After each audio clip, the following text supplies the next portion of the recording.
Fruticultura.cl. Conversemos de fruta. Bienvenidos a una nueva cápsula de Fruticultura.cl. En esta ocasión tenemos invitados a Miguel Orellana, el ingeniero agrónomo de Netafim Chile. Bienvenido, Miguel. Muchas gracias por la invitación. La idea de hoy día es conversar del riego en los cerezos. ¿Cuáles son las novedades? ¿Cuáles son algunos tips, algunos conceptos que nos puedas ayudar a entregar? Quería partir con una pregunta introductoria. ¿Cuáles son las tendencias y las novedades en cuanto al riego de los cerezos? Como tendencia, hoy día estamos viendo el control de la A, básicamente localizado. Estamos viendo todo lo que tenga que ver con imágenes satelitales, con información mediante satélite o drones también, pero como medida indirecta del estado hídrico de las plantas. Estamos viendo también riego subterráneo, pensando un poco en evitar labores de mantención cotidiana, digamos, o daños por mantención cotidiana. Y también tenemos hoy día ya lo que son los sensores en árbol, digamos, como saturas que nos permiten ver el estado hídrico, pero ya no como una medida indirecta, sino como directa en la planta. ¿Cómo definirías el riego ideal para un cerezo? No es fácil, no es fácil decir qué es lo que es un riego ideal o no, pero yo apostaría a que un riego ideal es aquel que es capaz de suplir la demanda hídrica que necesita la planta. Eso primero. Por lo tanto, la estimación de la demanda es el dato preciso que necesitamos para poder hacer un manejo adecuado. Y para ello los balances hídricos son importantes, digamos. Necesito regar, cuánto necesito regar, pero para eso necesito definir sus aportes, sus extracciones, ¿ya? Definir sus coeficientes de cultivo. Sin embargo, cuando ya tenemos esto definido también, es definir bien un emisor. Muchas veces eso se nos olvida, hacemos las estimaciones precisas, pero la forma en que entregamos el agua muchas veces no es la adecuada. Y eso está relacionado con otros factores que no tienen que ver con la planta, sino que tienen que ver más bien con el suelo. Por ejemplo, si yo defino que voy a aplicar una microaspersión, lo esperable es que este microaspersor no entregue el agua más allá de la tasa de filtración del suelo, y eso es lógico pensarlo, porque vamos a tener pérdidas por escurrimiento, vamos a tener saturaciones, problemas sanitarios asociados a tiempos de saturación extremos, agua libre. Por lo tanto, factores de suelo, textura, tan simple como textura, son relevantes a la hora de seleccionar el suelo. Variabilidad del suelo. Una variabilidad del suelo me permite sectorizarlo. Y si lo sectorizo, lo puedo manejar adecuadamente de acuerdo al requerimiento que teniendo en cada tipo de suelo. Por lo tanto, el riego ideal es el que se ajusta a estas variables. Suelo, un requerimiento climático y una adecuada selección de caudal o presión, digamos, caudal, digamos, distancia entre emisores en un equipo de riego. En el caso de los goteros, ¿qué es lo que nosotros esperamos siempre? Es que tengamos un desarrollo de bulbo tal que nos permita trasladar bulbo. Y ese espaciamiento está definido por el caudal, y el caudal siempre se define por la textura. Por lo tanto, volvemos a parámetros de suelo que son importantes a las horas de poder definir bien un riego que en teoría es ideal, ¿no? Eso es un poco lo que podemos decir de eso. Ahora, el manejo propiamente tal, ya lo podemos empezar a desarrollar con sensores, con otras herramientas que nos permiten ir minimizando estas pérdidas en profundidad ahora, o bien ir estimando cómo va variando la humedad en el suelo, el perfil del suelo, para poder ir estimando su frecuencia. Entonces, riego ideal, digamos, es un riego que contempla un paquete tecnológico que nos permita obtener la mayor cantidad de información y que nos permita además que este equipo de riego o este riego se desarrolle o que sea diseñado en las condiciones adecuadas en donde estamos estableciendo nuestro proyecto de riego. O sea, el caudal está definido por la textura del suelo. Sí, o sea, históricamente nosotros hemos trabajado, o se trabajó en el país, por ejemplo, mucho en 4 litros a 1 metro. Ese era un clásico. Era un clásico. Ese clásico se transformó en 2 litros a 0,5. Sigue siendo el mismo caudal por metro. Hoy día existe una tendencia que va bajando el caudal por emisor, y es porque la entrega del agua, la entrega puntual, es mucho más lenta. Y al entregar más lento el agua, eso nos obliga a tener tiempos de riego más largos. Y el tener riego más largo favorece enormemente la formación de mojamiento. ¿Ya? Por lo tanto, Mientras a la medida que yo voy bajando caudales, hay una tendencia, sabemos que eso depende de textura, depende de parámetros físicos de suelo, pero a nivel general podemos ver que uno ve cómo se desarrolla mucho más lateral el bulbo en el suelo, y por lo tanto tenemos bulbos un poquito más anchos, ¿ya? Ahora, siempre es ideal hacer una prueba de campo, tener la mayor cantidad de información posible. Como te decía, el gotero de 4 litros a 1 metro, en general hoy día tiende a instalarse menos que antes, y lo más probable es que estemos trabajando con 1.6 a 0.4. En los próximos tiempos, digamos, pensando en mantener este mismo caudal por metro lineal de riego, digamos, pero distribuido de otra forma, ¿no?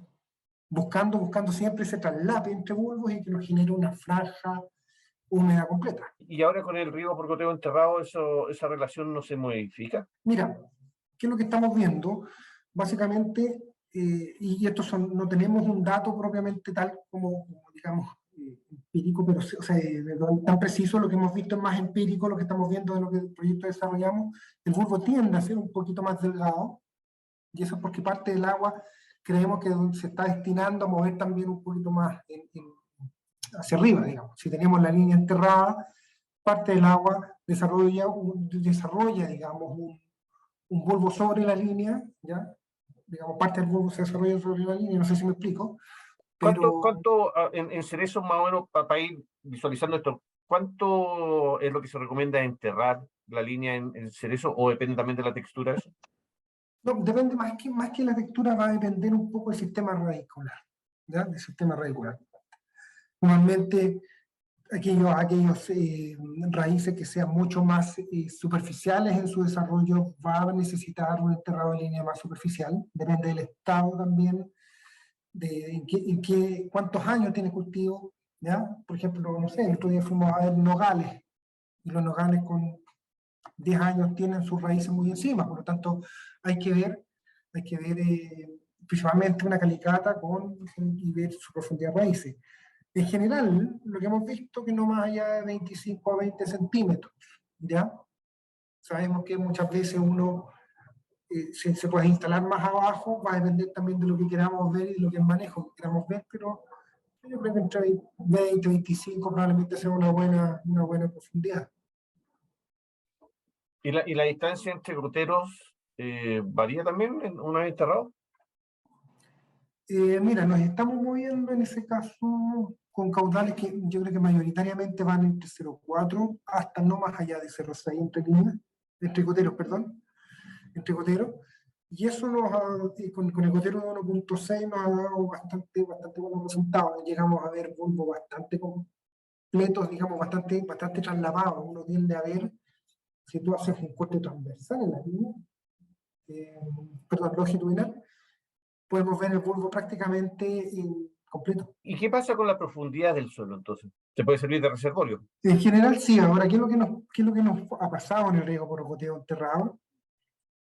Es que lo que estamos viendo es que como tenemos menos evaporación desde el suelo, sobre todo en la primera etapa, ¿ya? Sobre todo en la primera etapa, tendemos a llegar un poco más mojado. Y cuando te digo un poco más mojado, lo que hemos visto es no más allá de un 8%, ¿ya? Así, un 8%, en algunos será un 12%, en otros es un 5%, bueno, un 8% si lo comparamos con un riego superficial, ¿ya?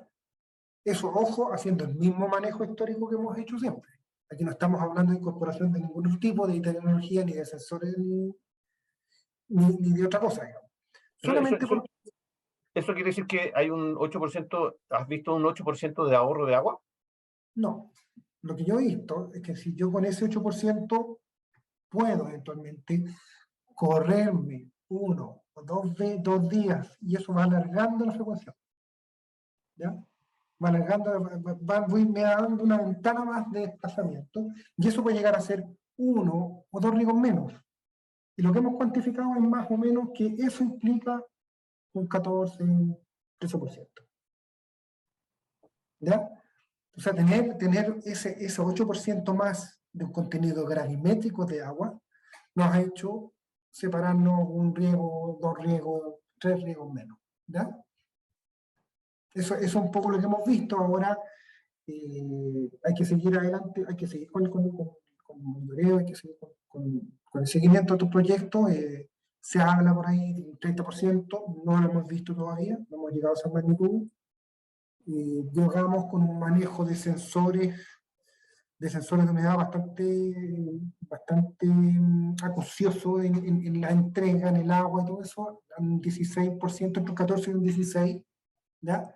Y como te decía, en el caso del riego por goteo, enterrado solamente siendo el manejo, desde un 10, si no me equivoco, lo vimos en algunos proyectos, hasta un 14%. Y este de 14% es que yo por lo menos tengo mayor seguimiento. ¿Cuál crees tú que es el factor más clave en el diseño de un riego, o lo que puede tener mayor incidencia en el éxito de un sistema de riego? ¿Será la segmentación de los cuarteles? Mira, yo creo que es la suma de varias variables. Una, como te decía anteriormente, es la selección, un buen diseño agronómico. Un buen diseño agronómico es la estimación de la demanda hídrica, es la estimación de la precipitación del equipo, ¿ya? Que en el fondo eso me va a dar la tasa de reposición de esa demanda hídrica. ¿Ya? Eso como primera parte. Una sectorización, ojalá adecuada al riego, ¿ya? En general sabemos que muchas veces existe una variabilidad del suelo que impide que el equipo sea lo suficientemente sectorizado, porque perdemos también lo práctico, digamos, el equipo de riego. Se podría perfectamente sectorizar en pequeños sectores que no me permiten el manejo adecuado. Pero ojalá lo mejor posible al suelo. Y lo otro es elegir un buen sistema de filtrado que me asegure una vida útil del equipo y un buen emisor de riego, obviamente. Eso yo creo que también es fundamental. En la medida que nosotros tenemos buenos materiales que nos aseguran una buena entrega, una precisión en la entrega, tenemos altas posibilidades de llegar a buen éxito con un proyecto de riego, o con un proyecto agrícola en general. ¿Cuánto consume o cuánto hay que regar un huerto de cerezo? ¿Cuánta agua necesita una hectárea de cerezo? Mira, yo diría que hoy día, y eso lo podemos cotejar con Marlene, yo creo que lo podemos cotejar con Marlene, hoy día yo creo que debe estar entre los 7.500 hasta los 8.500 metros cúbicos por hectárea en la temporada. Eso es lo que yo creo que en promedio unos 8.000 quizás ya deberíamos de estar, digamos. ¿Eso es pensando tú en Rancagua? Yo diría que en Rancagua, quizás un poquito más al sur, por ejemplo en la zona de Talca, que también se ha visto que hay algún desarrollo cerezo, muchas veces hacia el interior. Es bien caluroso, quizás ahí podríamos llegar un poquito más, pero... Entre Rancagua y Temuco ¿es mucha la diferencia de requerimiento hídrico? O sea, sí, son hartos, harto. Estamos hablando, por ejemplo, que nosotros podemos trabajar en la cierta región quizás con evapotranspiración en torno a los 6,5 milímetros.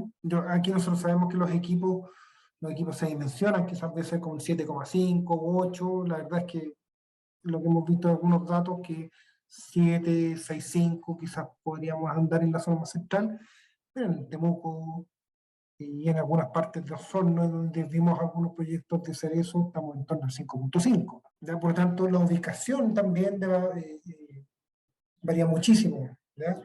Y por eso me decía un rango, yo creo que entre 7.500 metros cúbicos la temporada, 8.500, hasta los 8.000 podrían ser un rango razonable. Mira, piensa que históricamente se ha hablado que tú con 10.000 metros cúbicos por hectáreas haces cualquier cosa. En los parrones estamos viendo, nosotros el último seguimiento que hicimos con goteo subterráneo, se llegó a los 7.500 para llegar a 3.500 cajas. Se habla que se puede llegar hasta los 6.000 por ahí en esa zona, ¿ya? Entonces, como te decías bien, con un manejo adecuado. Y es cuando se habla de un manejo adecuado, ya ahí estamos hablando de un paquete tecnológico, estamos hablando de uso de monitoreo de suelo, uso de bandejas o de estaciones meteorológicas in situ, no datos, digamos, ¿sí? Y con un manejo bien preciso, en el momento preciso. Digamos. ¿Cómo influye el cambio climático en los diseños de riego? ¿Qué otros criterios, cómo han cambiado los criterios? Mira, básicamente, bueno, el aumento sostenido de las demandas hídricas en los equipos. O sea, uno ha ido en el tiempo viendo cómo los diseñadores y las empresas de riego trabajaban con 6 milímetros, 7,5, y hoy día no es fácil ver, o clientes que están solicitando láminas de reposición de los equipos para 8 milímetros en el día. Entonces, en ese sentido, estamos viendo que son equipos con menos sectores que nos permiten dar riego y suplir demandas mucho más altas en un día, ¿ya? Uno tiende a eso, o sea, no nos falta que, oye, yo quiero suplir 9 milímetros 24 horas, ¿ya? Entonces, eso ha sido una de lo que uno podría ver, digamos, cómo se afecta, digamos, el cambio climático. Otra cosa es ya la tecnología que se empieza a usar. Empezamos a ver que empiezan a aparecer productos que están orientados justamente al ahorro de agua y que en el fondo ya cambian un poco los tipos de instalaciones. Lo mismo hablamos en boteo subterráneo, ¿ya? Entonces, hay una búsqueda hay una búsqueda de materiales, de productos para adaptarse, digamos, a este cambio climático. El uso de sensores. Hoy día, pensar en equipos sin telemetría y sin sensores, yo creo que poca gente los hace, porque necesitamos ser muy eficientes en el uso, producto que hoy día no tenemos la disponibilidad de agua que teníamos hace una década atrás. Hoy día con el cambio climático los cultivos requieren más agua, ¿no es cierto?, para funcionar bien y mantener sus potenciales. Entonces tenemos que regar más. Pero yo antiguamente me acordaba de que uno relacionaba de 1 litro por segundo por hectárea, ¿no es cierto?, que eran como los requerimientos. Y hoy día se está hablando como en 0,7 o quizás menos, ¿no? O sea, ¿dónde ha estado ahí por un lado que necesitamos más, pero por otro lado hemos logrado una eficiencia importante, ¿no? Sí, fíjate que en el caso, por ejemplo, si bien es cierto, no tiene nada que ver con el cerezo, en el caso del riego enterrado, por ejemplo, en la alfalfa, nosotros estamos trabajando con equipos en torno a los 0,7 hasta los 0,8 litros por segundo por hectárea, ¿ya? Y eso se logra básicamente aumentando la eficiencia de aplicación, ¿ya? Aumentando y con una selección de caudales y de distancia entre goteros acorde al suelo que estamos regando, ¿ya? Y eso pensando en un manejo también que en el futuro no vaya más allá de la zona de raíces, ¿ya? ¿Qué es lo que está pasando? Yo creo que ha habido un ajuste de los coeficientes de cultivo también. En el fondo antes se trabajaba muchísimo y bueno, todavía uno lo puede ver muchas veces en algunos programas con coeficiente de cultivo de 1.1, 1.2. Hoy día tenemos coeficientes que están mucho más ajustados a los 0,9, 0,8, y eso baja la demanda hídrica. Nos hemos dado cuenta que podemos regar menos, en el fondo. La estructura, la formación del árbol también debe influir mucho en el coeficiente y el número de plantas por hectárea. Evidentemente, una planta grande va a transpirar mucho más y vamos a tener coeficientes probablemente mayores en esos cultivos. Hoy día hay que ir disminuyendo las superficies, digamos, hay disminuyendo los tamaños de las plantas, vamos disminuyendo también su área foliar, son plantas más pequeñas, por lo tanto, vamos bajando los coeficientes de cultivo, ¿ya? Pero a la vez son más plantas por hectárea. Sí, son más plantas, pero son plantas más pequeñas, ¿ya? Entonces, en estricto rigor, lo que vamos haciendo es dando la posibilidad de ir bajando estos coeficientes de cultivo, que tenemos menos superficie, digamos, biomasa por planta, ¿ya? Ahora, yo creo que más incluso va más asociado a los manejos, ¿ya? A los manejos, más que incluso a los coeficientes de cultivo, ¿ya? Hemos logrado manejar el agua de mejor forma. Hemos logrado darnos cuenta que con el uso de sensores podemos evitar percolar el agua, con una buena selección de emisores podemos evitar escurrimiento y evitar pérdidas. Yo creo que más apunta a ese lado que quizás a la baja de los coeficientes de cultivo, ¿ya? Yo creo que en Chile muy pocos deben regar con fórmula, que se llama, que es con coeficiente de cultivo, ¿ya? En general se usan para dimensionar los equipos, pero en la práctica, la verdad es que no sé si están así, ¿ya? Otra cosa que puede ayudar, digamos, a la baja de agua, digamos, es el uso normalmente de contadores volumétricos. Me ayudan a llevar como dice el nombre, me ayuda, digamos, a llevar un caudal porque estamos regando un seguimiento bastante preciso, ¿ya? Muchas veces asociado a telemetría, con eso vamos calzando lo que le entregamos con lo que nosotros tenemos pensado que tenía que entregar el equipo, ¿ya? Por lo tanto, estamos siendo más eficientes y ese aumento de eficiencia obviamente se va traduciendo en menos consumo por hectárea, digamos, por hectárea producida. Antiguamente, cuando se tenía el agua, muchas veces se regaba por tiempo y prácticamente tú podías ver que escurría el agua como si fuese el surco cuando regaba un poco. Hoy día eso no pasa. Hoy día eso no pasa. ¿Cómo es la mantención de los equipos de riego? Bueno, en el caso de las mantenciones, siempre es bueno considerar los parámetros químicos del agua. Eso es sin duda importante. Claramente todos los problemas asociados que tenemos en los goteros están asociados a calidades tanto físicas como químicas, ¿ya? Por lo tanto, es muy bueno que al momento de diseñar el equipo nosotros tengamos esos parámetros ya más o menos claros, pese a que quizás no se mantienen en el tiempo, sobre todo los químicos. Sí sabemos que muchas veces los físicos, sobre todo sedimentos, ocurren en algún momento y eso hay que tenerlo más o menos claro, ¿ya? Hoy día existen laboratorios en Chile que prestan todo tipo de análisis, tienen todo tipo de análisis desde sedimentación, sólido, total de suspensión, hasta el Comodimorph, por ejemplo, que mide decantación. Todos esos sirven para poder decir, oye, ¿sabéis que en este equipo de riego tenemos que usar filtración profunda, o en este equipo necesitamos un filtro, simplemente un filtro malla? ¿Ya? El análisis antes es vital, y la idea del análisis químico es saber con qué me puedo encontrar en el futuro. En el fondo, hoy día las calidades del agua, producto de la sequía, han ido empeorando, por lo tanto las concentraciones de sales son mayores, ¿ya? Y eso hace que los equipos de riego tiendan a acumular más precipitado de los lagos, ¿ya? Por lo tanto, la disminución del pH para poder disolver esos precipitados tiene que hacerse así o así en la temporada, ¿ya?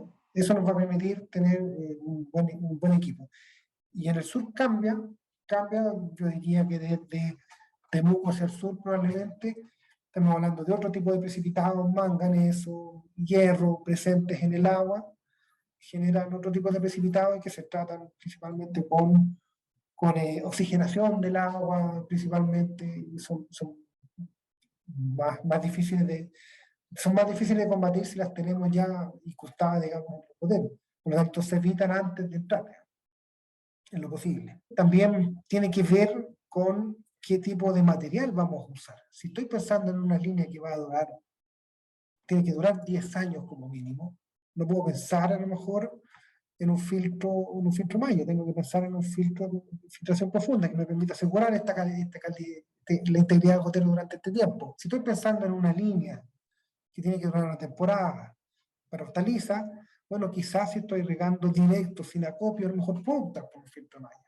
O estoy regando por microaspersión, en donde el tamaño de las boquillas son mayores, por lo tanto tengo menos riesgo de obturación. Por lo tanto, todo eso va a depender del tipo de material y la calidad de agua que voy a tener. ¿Cuánto dura una línea de riego? A ver, una buena línea de riego no debiese durar menos de 10 años. Bien mantenida, como decía, con mantenciones minuciosas de descole, de lavado de sales, de precipitados, ese tipo de cosas. Esta mantención se tiene que hacer en la medida que tú vayas viendo que vas teniendo problemas en la línea. A ver, ojo, que como las calidades del agua también varían, hay que tener un monitoreo del gotero, ¿ya? El descole probablemente es fundamental, ¿ya? Es fundamental, piensa que en la línea de riego el último tercio tiene velocidades que son bajísimas, el último tercio de las líneas, ¿ya? Tiene velocidades muy, muy bajas, y eso hace que tengamos procesos de decantación dentro del gotero, o sea, dentro de la línea. Esa decantación, en general, termina provocando que siempre los goteros más problemáticos sean los finales. Sean los finales. Por lo tanto, el descole es fundamental para poder mantenerlo. Y el descole tiene que ser de tal forma que me permita tener velocidad de arrastre de material y presión. Yo no puedo tener un equipo funcionando desde un inicio, por ejemplo, con válvulas de descole, y si no lo tenía concebido para eso, ¿ya? Lo más probable es que a lo mejor no tenga la velocidad de lavado o las válvulas tengan problemas de cierre. En el caso lo mismo las tuberías colectoras en el riego subterráneo. Tengo que dimensionarla de tal forma de que cuando yo abra la válvula de mantención tenga velocidad de arrastre y tenga presión para poder sacar el sedimento de la línea. En el caso de los lavados de sales, siempre aplicaciones de ácido. La idea que busca es bajar el pH para poder hacer soluble las sales y removerlas, digamos, después con un lavado. Y en el caso de materia orgánica, hoy día se está usando muchísimo el peróxido de hidrógeno, de oxígeno, el agua oxigenada, ¿ya? Se está usando el agua oxigenada, que es bastante más amigable, digamos, que el cloro para el control de algas, y la verdad es que vamos a buscar lo mismo que es la oxidación de la materia orgánica, por lo tanto, se está haciendo bastante, y las dosis hay que calcularlas en base a la demanda de oxígeno, idealmente. Aunque existen algunas tablas en donde podemos ver ciertos tratamientos de shock o tratamientos que son más simples para ir manteniendo siempre la línea. Hay que ir haciendo un diagnóstico entonces en las líneas para ver cómo está funcionando eso. ¿Hay una cultura del diagnóstico de línea en Chile? Yo me he topado con varios campos que sí lo realizan, que son los típicos aforos de gotero. Tienen una idea del aforo, quizás no de la distribución espacial de cómo debiesen hacerlo, pero sí hay una tendencia en algunos campos, y yo diría que no son pocos, en donde se mandan a aforar los goteros, que es una de las preguntas típicas: ¿cómo aforo los goteros en riego subterráneo? La verdad es que en ese caso no es tan fácil hacerlo, ¿no? Podría perforar y hacerlo, pero la verdad es que no es tan así. Pero sí, en los riegos que están superficiales, existe una tendencia hoy día a hacer un control de foro de gotero, ¿ya? Por lo tanto, esa es una de las formas, digamos. Ahora en el riego por goteo enterrado lo hacen por caudal, ¿o no? Son estimaciones caudales. La Sí, variación de caudal. uno lo que hace es hacer una lectura periódica del caudalímetro en la caseta, en el volumen que va a pasar. Cuando yo veo que las líneas se me están obturando, es porque probablemente voy a tener algunas variaciones en tus caudales. Y lo otro, más que en el caso del riego subterráneo, las mantenciones son más de descole, son más mantenciones de tipo químico, en el caso de la aplicación de trifluoralina, de ácido, que se tenga que hacer, más que un control o un aforo como tal, ¿no? Ahora, el riego por goteo enterrado usa mucho estos goteros con cobre. El gotero con cobre, aparte de restringir el ingreso de raíces, también sirve para evitar la formación de algas dentro del gotero. Los goteros con cobre, por ejemplo, el caso de un ramen en la ASXR o del Trimnet ASXR, lo que busca es solamente inhibir el desarrollo de la raíz dentro del gotero. El laberinto no tiene cobre.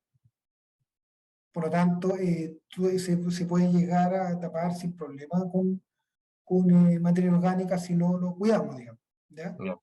Piensa que en estos goteros solamente la tapa es la que tiene cobre, ¿ya?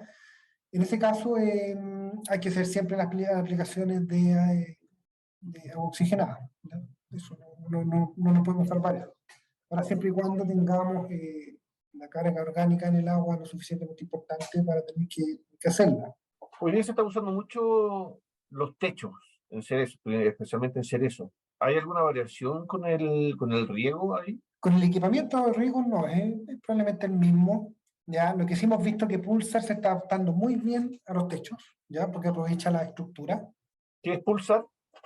Pulsar es el producto que nosotros tenemos para mitigar heladas, ¿ya? Piensa que es localizado, ¿ya? Normalmente este espesor se cuelga de la estructura, ¿ya? Muchas veces tú vas a ver en los cerezos que están los techos recogidos en invierno, ¿cierto? Y aprovecha esa estructura y además genera una especie de paraguas sobre la planta. Tenemos un par de proyectos instalados con techo, digamos, sin extender, ojo, pero que aprovecha muy bien la estructura. Entonces, en ese caso, tenemos una muy buena experiencia del riego, digamos, en ese tipo de instalaciones. Con respecto, como te decía, al material de riego por goteo, no cambia mucho, ¿ya? Lo que sí se ha visto que hay un ahorro bastante importante en el uso de techo en comparación a cerezos que no lo tienen, que según lo que estuvimos viendo en algunas charlas en el FIC podría llegar incluso a ser hasta un 20%, ¿ya? Producto de que no tienes evaporación y que el techo estaría evitando esta evaporación, digamos, desde el suelo, ¿ya? Ahí eso yo creo que hay que discutirlo también un poco, Gabriel, porque vamos a necesitar un techo, yo sé que más o menos ronda un 20%, pero es un dato ¿Y que eso sale del fin del mes. será porque evita el viento, te reduce el viento y te satura Bueno, un poco el ambiente? esa es una de ellas. Como mantiene todo más húmedo, más mojado, no hay una diferencia tan grande, digamos, de humedad, y eso hace que transpire menos también. Ya, pero como te decía, eso es una pregunta más para la Marilén que para mí. Ya. Entonces, hablemos del control de la A. ¿Qué es lo nuevo en control de la A? Y lo que estamos haciendo nosotros como Netafim hoy día es prácticamente olvidarnos un poco de las coberturas completas y empezando a localizar el agua en la planta. La disminución de esta área mojada nos ha ido permitiendo bajar los caudales que se tienen que aplicar, transformándose en poco caudal consumido por hectárea, pero con una gran lámina de agua en la planta que nos permite dar una seguridad para eventos importantes.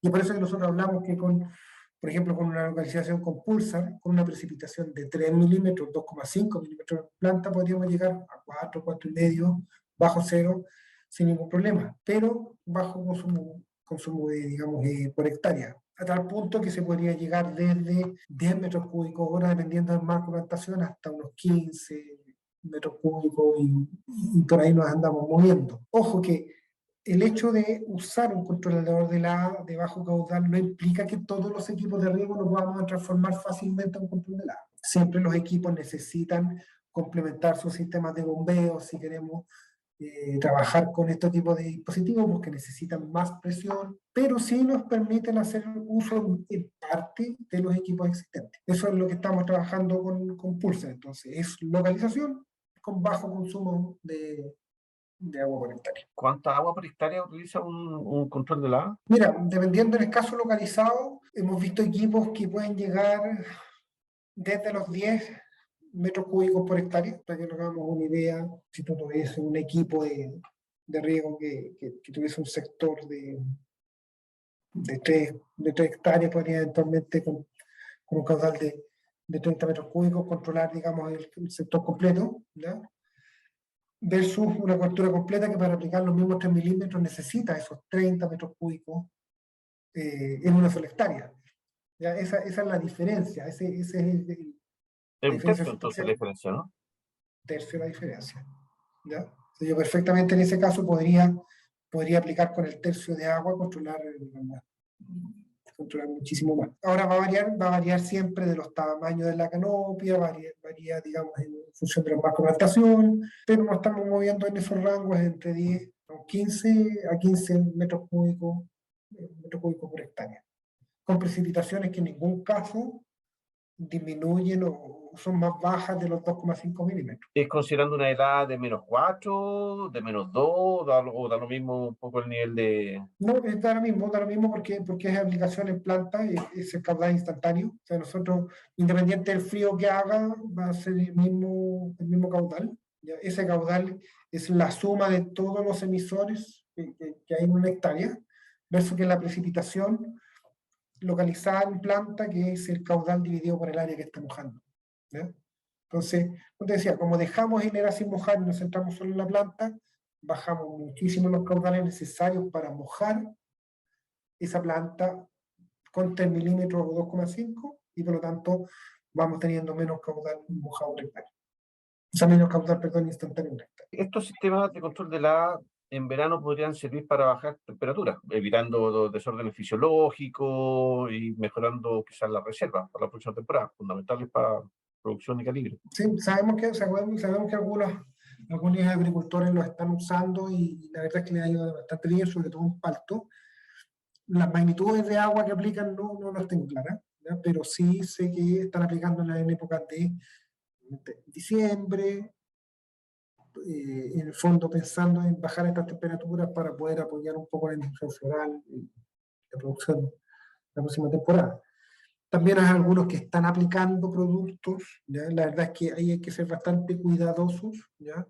Porque son productos que no están pensados para la pulverización de productos químicos. Son piezas que muchas veces piezas móviles, que basta que en el fondo se genere una pequeña residuo para que se pueda obturar. Por lo tanto, hay que ser muy cuidadoso en ello, no es recomendable usarlos, o por lo menos nosotros no lo recomendamos. Y la verdad es que, claro, si yo tengo que lavar un emisor después de una aplicación, no sé si tiene sentido aplicar, digamos, con estos equipos. Si tengo que estar lavando el emisor después de haber aplicado, voy a perder la aplicación completa. Entonces, la verdad es que hay que ser bien cuidadosos en el manejo de estos dispositivos. Otra función que puede ser interesante es la aplicación de agua justo después o antes de una lluvia cerca de cosecha, en cereza. En cierta medida evita la partidura, que le estás tirando agua, o sea, el agua que cae, agua destilada, ¿no es cierto?, la lluvia, tú le estás tirando agua con solutos, con toda una pila de cosas que vienen suspendidas ahí, ¿no? ¿Lo has escuchado? Sí, ¿Lo has visto? sí, sí, también lo hemos escuchado que también algunos agricultores han aplicado no solamente agua de riego, sino también con algunas sales, con algún cloruro de calcio, con ese tipo de sales, digamos, para evitar, digamos, que el agua entre dentro de la cereza por esta ¿cómo se llama? Variación que hay en la variación de osmótica. Entonces, claro, básicamente esa es justamente la idea, evitar de que el agua entre, digamos, o pase a una zona que está más concentrada y generamos un ambiente con una mayor concentración afuera. Si sabemos que lo están ocupando y sabemos que lo están ocupando con buenos resultados, no tenemos datos todavía, esperamos, digamos, hacer algo para poder verlo. Súper interesante. No, Claro, y ahí, en el fondo, también hay ahí una amortización importante del control del agua, a través del agua, y de estos aparatos. claro, ahora también ¿será necesario aplicarlo con sales? No lo sabemos. Quizá a lo mejor son suficientes las sales del agua de riego, ¿no? Pensemos que cualquier cosa que podamos tirar dentro del producto, digamos, del pulsar, podría generar una obturación, por lo tanto hay que tener ojo. Ahora, el tamaño del pulsar, la gotita que tiene moja, nosotros ya lo tenemos que calcular. 8 minutos se demora en mojar una planta. 8 minutos. Y la planta escurre, chorrea todo de agua. Entonces, claro, tiene muy buen mojamiento porque trabaja 2,5 bar. Trabaja a una presión más alta que el resto de los aspersores. Entonces, tiene una gotita más fina, por lo tanto, moja muchísimo mejor. Pero también como trabaja con goteros de 8, goteros de 12, y tiene boquillas más delgadas, más chicas. Por lo tanto, piensa que el gotero PCJ oye, se puede tapar. Básicamente gotero. Entonces, Ya. claro, basta una concentración mal hecha como para que la aplicación fracase por completo. Sí. Pero siempre hay soluciones. Claro, sí, se cambia el gotero. Hay que buscarla. Pero no, puede ser el producto, la calidad del producto, la forma de inyectarlo. Así como hay otros que están muy contentos con las aplicaciones que han hecho. Muy contentos, dicen que funciona impecable. Nosotros no tenemos nada detrás con eso y hemos visto en Netafim algunos estudios que nos han enviado corporativos que hay de los más variados resultados. Hay algunos que les ha ido muy bien y hay otros que lisa no les ha ido tan bien, y es principalmente por los tamaños variables de gotas que van teniendo. Digamos, las gotas de pulverización es muy fina y muchas veces no se logran conjugar, se logran con mucho más presión. Si tú quieres instalar un riego, ¿cuándo tienes que comprar o planificar la instalación, ¿no es cierto?, la compra y la instalación del sistema? Sí, a ver, aquí, bueno, principalmente el tema pandemia y todo ha afectado principalmente el tema del flete, el traslado de materiales. Hoy día hay desfases que puede ser perfectamente 3 y 4 meses también, ¿verdad? Entonces, es importante la planificación en términos de tener el material en el momento en que se necesite, ¿ya?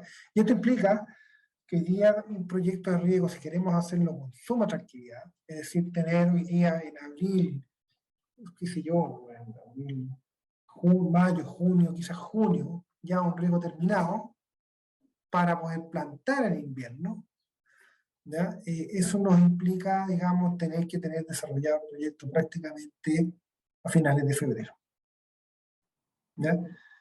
Si tú empiezas un proyecto probablemente a finales de febrero vas a tener una muy buena ventana para poder llegar después a poner tu planta con mucho más tiempo, ¿ya? Y eso implica desarrollar un proyecto probablemente 6 meses antes y estar con tus diseños y todos tus diseños agronómicos probablemente cuando estés regando. Y muchas veces, ¿qué es lo que pasa? Que los proyectos de riego se hacen cuando termina la temporada de riego y terminamos plantando por agua, terminamos plantando con plantas estresadas sin saber si vamos a tener el agua, ¿ya? Y eso es muy recurrente, ¿ya? En este caso, recomiendo ojalá entremos a finales de otoño ya con riego instalado, ¿ya? Cosa de que tengamos la posibilidad de poner nuestras plantas y que nos quede al final tirar la línea para regar. Pero con gran parte, sino decir, todo el equipamiento de tubería de PVC, filtraje, ojalá puesto lo antes posible, antes de entrar en invierno. ¿Y eso por qué? Porque además cuando nosotros hacemos zanja en invierno, se hacen las instalaciones muchas veces, llueve y tenemos problemáticas para entrar, hay todo un tema ahí que muchas veces pasamos por alto y que nos puede terminar pasando la cuenta. Piensa que si tú quieres hacer todos los estudios antes, puedes tener buen tiempo para poder hacerlos también. Si quieres hacer un estudio de suelo, si quieres hacer, no sé, necesitas hacer otras labores, porque muchas veces ameritan otras instalaciones. Oye, si tengo un campo saturado, a lo mejor tengo que hacer un estudio de drenaje, tengo que drenar el campo, tengo que hacer camellones, tengo que hacer. Por lo tanto, te digo, mucho uno habla del proyecto de riego, pero un proyecto agrícola engloba una cantidad de cosas antes de que se monte el riego que deben estar listas al momento de tú hacer la primera zanja.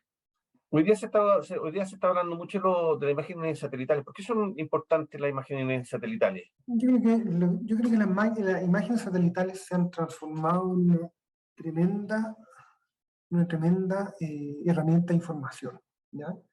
Una tremenda herramienta de información. Piensa que cuando nosotros tenemos que trabajar en un campo en donde usualmente tenemos una visión que es más bien de entorno, ¿cierto? Tener una imagen de arriba que nos indique cuáles son nuestros sectores críticos y se transforma en una tremenda herramienta. Hoy día el hecho de que sea satelital lo ha hecho más accesible. Hoy día tenemos plataformas, como te decía, gratuitas, con aplicaciones de teléfono, de un estilo, de otro, con menos índice, pero se transforman básicamente en herramientas con información visual, que es muy fácil de interpretar o muy fácil de poder asimilar.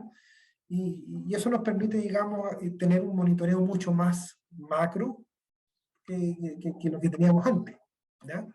Entonces, yo creo que eso ha hecho que estas herramientas hayan crecido rápidamente en el último tiempo. Y hoy día tenemos también ciertas derivaciones que han hecho estos índices vegetacionales. O sea, en el fondo hoy día hay modelos que nos permiten hacer cálculos de coeficiente cultivo con estas imágenes.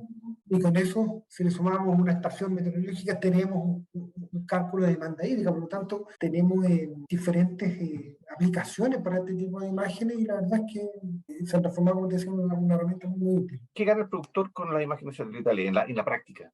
Es tener información de su campo precisa. Nosotros siempre la duda está hoy en el tamaño del píxel, qué sé yo, pero independiente de eso, vamos a tener información en un momento determinado y que además podemos monitorear 7 días después, siendo un campo si que no ha permitido la nubosidad o no, pero es información que vamos a tener que nos permite tomar decisiones, ¿ya? Como la sectorización. ¿Sí? Cuando no tenemos esa información, es difícil que nos podamos dar cuenta que tan fácilmente lo que está pasando nos damos cuenta muy tardíamente, ¿ya? Piensa que si tú tienes una foto de tu campo cada 7 días, 10 días, que puede llegar incluso más seguido hoy día, podemos tener muchísima información para tomar decisiones, para responder frente a problemas y que antes no teníamos. Entonces, yo creo que eso es de vital importancia, ese es el valor que hoy día tenemos. Ahora, para el diseño, yo creo que el tema de la sectorización es fundamental. Con las imágenes satelitales es un desde. ¿no? Yo creo que no solamente con imágenes satelitales, ¿sí? Yo creo que cualquier metodología que te permita sectorizar hoy día es bueno que lo hagas. Es bueno. Es bueno. Ya, porque es más fácil arreglar los problemas ahora que con el equipo sin instalar que cuando lo tenemos instalado. Es carísimo. Sí. Entonces, y nos permite convivir. O sea, imagínate, cuando hay equipos de riego con tal variabilidad de suelo que tú no sabes cómo regar. Entonces, es un problema, digamos, si no lo tenemos resuelto antes. ¿Por qué un productor debería inclinarse por Netafim más que otra empresa? Mira, yo creo que hay que pensar cuando uno adquiere un producto, no solamente el producto sí, sino todos los servicios que vienen asociados. O sea, yo creo que nosotros hoy día estamos conscientes de que nos enfrentamos a un escenario muy competitivo en precio. Probablemente tengamos como nunca, una amplia gama de productos disponibles. Sin embargo, hay que fijarse en el soporte técnico que hay detrás, las garantías del producto y en la calidad, obviamente, del material como tal. Yo creo que por eso tres cosas uno debe trabajar con Netafim: productos de buena calidad, un buen soporte técnico que en el fondo nos permita trabajar con la seguridad que se necesita en el desarrollo de los proyectos. Son materiales que deben durar mucho. Sí, a lo mejor voy a comprar un material mucho más barato, pero me va a durar la mitad. Por la mitad de temporada de proyectos tengo que estar reemplazando líneas. Buscar materiales con desarrollo de tecnología que le permitan asegurar esa calidad del tiempo, esa durabilidad del tiempo. Básicamente por eso yo creo que Netafim es una buena empresa para trabajar en esta tecnología. El agua es clave dentro del cultivo estratégico, ¿no es cierto? Y yo creo que también hay que buscar a los grandes socios, con quien es casarse con alguien. ¿Ah? Y si las líneas duran más de 10 años, eso dura más que un matrimonio, aunque muchos. Muy interesante todo lo que hemos hablado, muy entretenido, y quiero agradecer tu buena exposición. Y encuentro que fuiste súper directo. Yo soy muy agradecido de todos estos temas que realmente se dan por sabido y no se conversan. ¿Ah? Y así que muy interesante esta cápsula. Te agradezco mucho tu tiempo. Muchísimas gracias por la invitación.